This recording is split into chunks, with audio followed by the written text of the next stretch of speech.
Crasselame, the light coming out of the darkness. First song. The dark chaos had come out as a confused mass from the depth of the nothing, on the first sound of the almighty word, and one would have said that disorder made it, and that it could not be the work of a god, formless as it was. All things in it were in a deep rest, and the elements in it were confused, because the divine spirit did not yet distinguish them. 2. Who could now tell in which way the heavens, the earth and the sea have been formed so light in themselves, and so vast, taking into account their widespread? Who could explain how the sun and the moon have received the movement and the light, and how everything we see down here has its form and its being?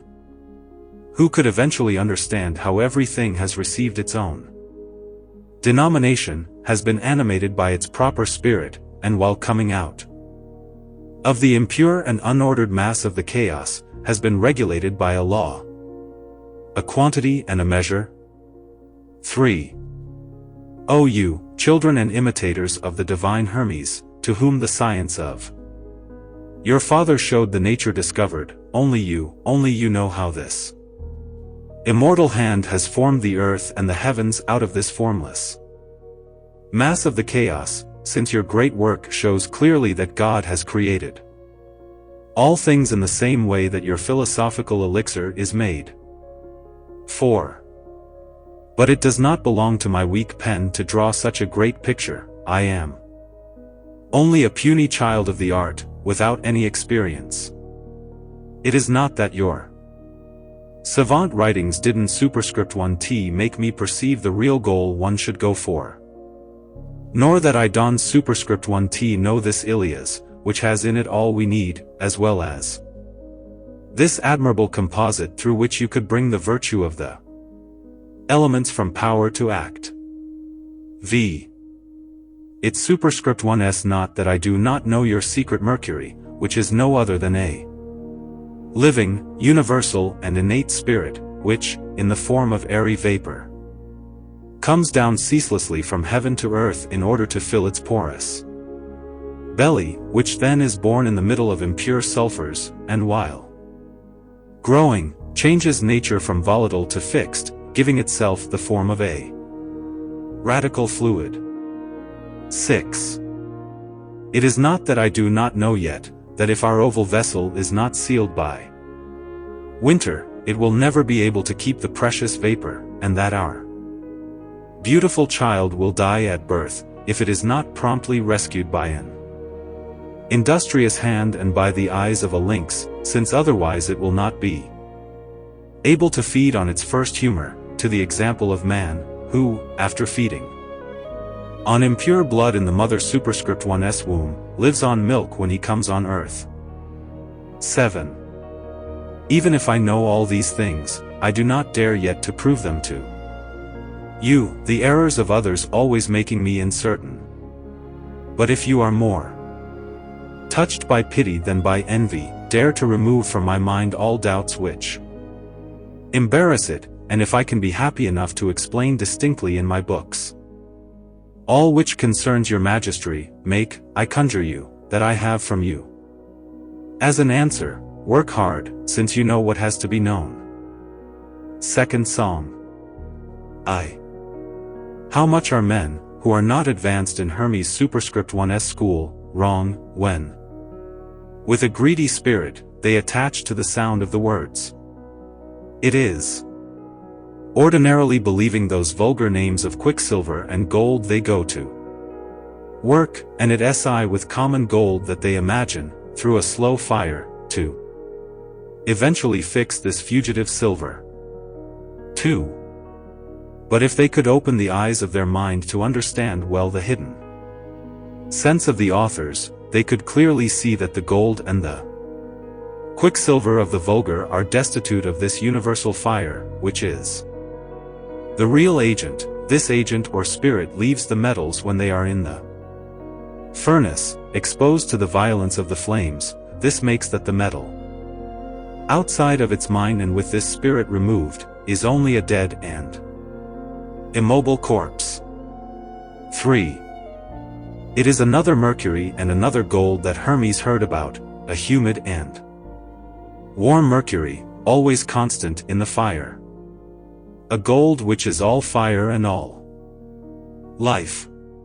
Such a difference allows easily to distinguish them from those of the vulgar, which are dead and mindless corpses, while ours are bodily spirits, always alive. 4. O great Mercury of the philosopher! It is in you that gold and silver are together, after they have been pulled from power to act. Mercury, all sun, and all moon, triple substance in one, and one substance in three. O admirable thing! Mercury, sulfur and salt make me see three substances in one only substance. V. But where is that gold-making mercury, which, dissolved in salt and sulfur, becomes the humid radical of metals, and their animated seed? It is locked up in a prison so strong that even nature itself could not remove it, if the industrious art would not ease its means. 6. But what does the art, ingenious minister of the diligent nature, it purifies, through a vaporous flame, the paths leading to the prison, not having a better guide nor a more sure means than a soft and continuous heat, to help nature, and to allow it to cut the threads which tie our mercury. 7. Yes, yes, it is the only mercury you have to seek, unsubmissive minds. Because only in this mercury you can find everything the sages need. In it are united in forthcoming power the moon and the sun, who, put together, without vulgar gold and silver, make the real seed of the silver and the gold. 8. But every seed is useless if it remains as it is, if it does not decay and becomes black, because corruption always precedes generation. It is this way that nature proceeds in all its operations, and when we want to imitate it, we must also blacken before whitening, without which we will only produce rejects. 3rd Song. O you who, to make gold by art, are always in the middle of the flames of your glowing coals, you who freeze and solve your various mixtures in so many ways, sometimes dissolving them entirely, sometimes coagulating them only partially, how comes that, like smoky moths, you spend days and nights roving around your furnaces? 2. Stop from now on to exhaust yourself in vain, fearing that a crazy hope makes all your thoughts to go in smoke. Your works only involve useless sweat, which marks on your front the unhappy hours you spend in your dirty retreats. What are these violent flames good for, since the sages do not use glowing coal nor burning wood to perform the hermetic work? 3. It is with the same fire that nature uses underground, that the art should work, and that is the way that art should imitate nature. A vaporous fire, which is not light however, a fire which nourishes and does not consume, a natural fire, made by art however, dry, but which brings rain, humid, but which dries. A water which extinguishes, a water which washes the bodies, but does not wet the hands. 4. It is with such a fire that the art, which wants to imitate nature, must work, and which one has to supply when the other is lacking. Nature starts, art finishes, and only art purifies what nature could not purify. Art encompasses industry, and nature simplicity, so if the one clears the road, the other stops immediately. V. What superscript 1s the use of so many different substances in retorts or pot stills, if the matter is unique, just like the fire? Yes, matter is unique, it is everywhere, and the poor can have it as well as the rich. It is unknown to everybody, and everybody has it before the eyes. It is despised like mud by the vulgar ignorant, and is sold at a cheap price, but it is precious to the philosopher who knows its real value. 6.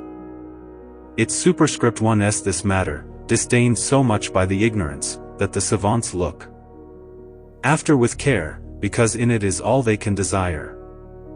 In this matter are together the sun and the moon, not the vulgar ones, not the dead ones.